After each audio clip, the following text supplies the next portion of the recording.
Hey everyone, today we'll be solving LeetCode problem number 349, intersection of two arrays.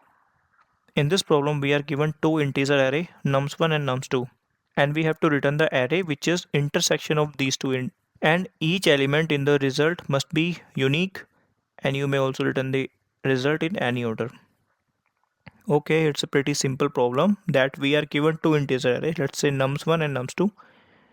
These are two integer array, and what we have to return is return another integer array which is having element which are intersection of these two arrays.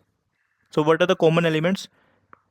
If we check for 2, 2 is a common element, 2 is also common element, 3 is also common element, and we are also given that we also have to include unique elements.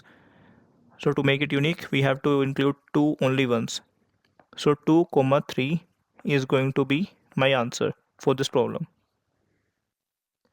I hope the problem statement is clear to you, and this question has been asked in many companies: Amazon, Apple, Microsoft, LinkedIn, JP Morgan, Google, etc.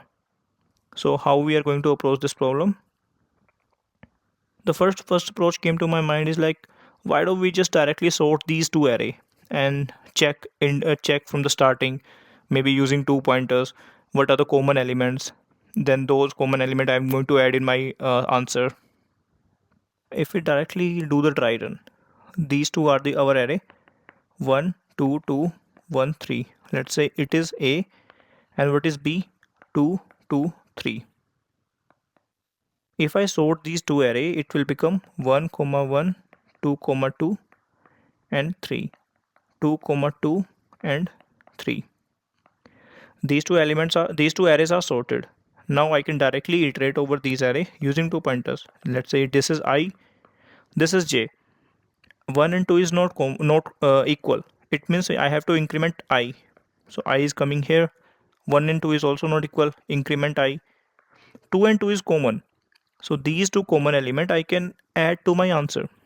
But here we have to consider this constraint as well, that all the elements in the answer should be unique.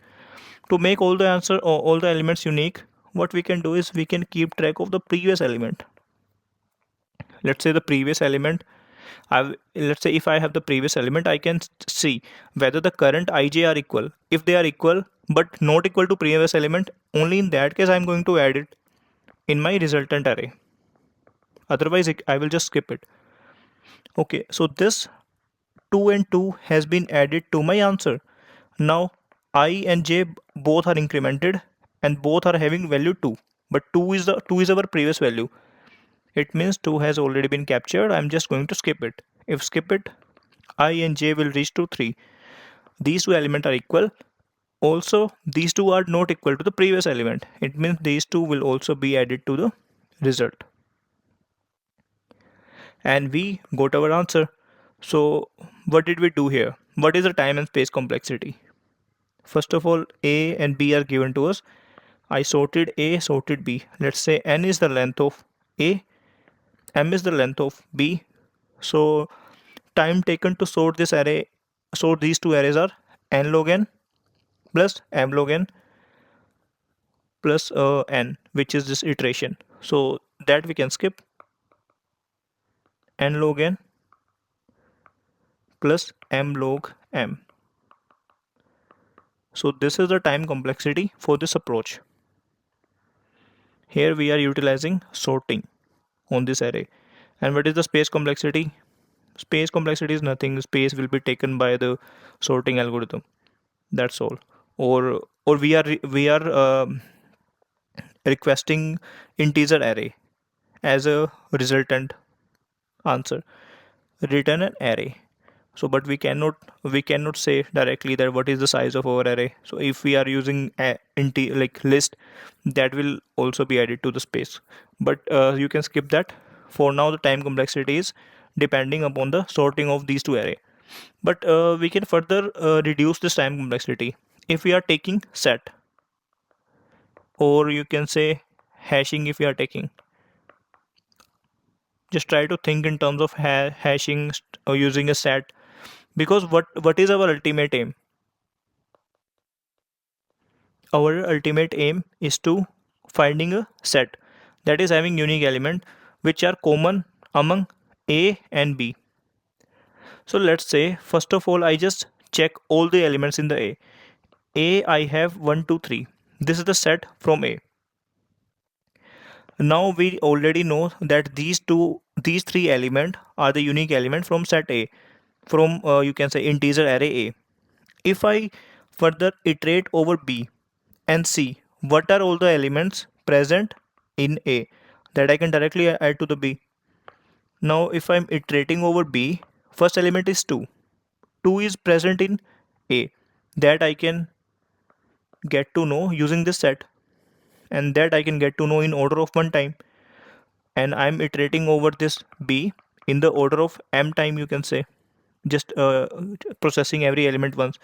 So 2 is present in this set. It means 2 can be a part of my answer. It means 2 is already present in both the array.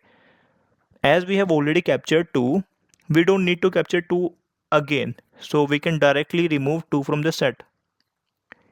Next element is 2. 2 is not present in this set. Ignore it.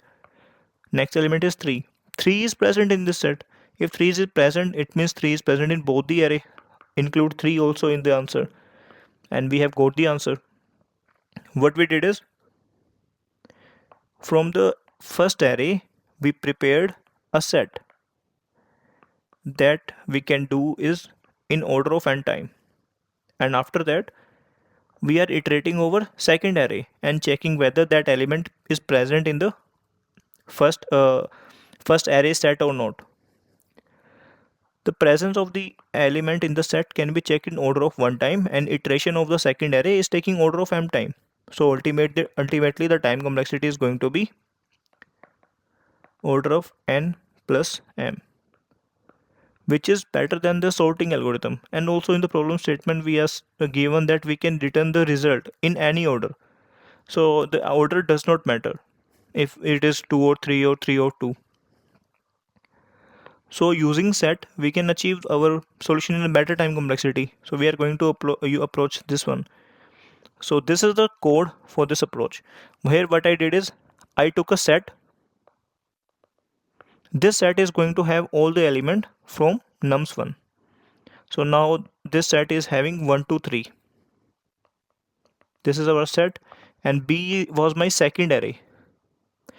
So now what I will do is, I will iterate over my second array and I will see whether that element is present in my set or not. If that element is present in my set, I will just remove that element and add that element to my answer. 2 is present in the array, remove the element from set to add 2 in the answer. And now 3 is present in it, add 3 to my answer and remove 3 from the set. This is my answer. And here I have just taken a list. In the end, I'm just converting list to the array because we are expecting integer array as the resultant type. Okay, now we have our solution, resultant array we can return, and the efficient time complexity is order of n plus m. That's all. But here the space is also introduced because we are taking in an extra set here.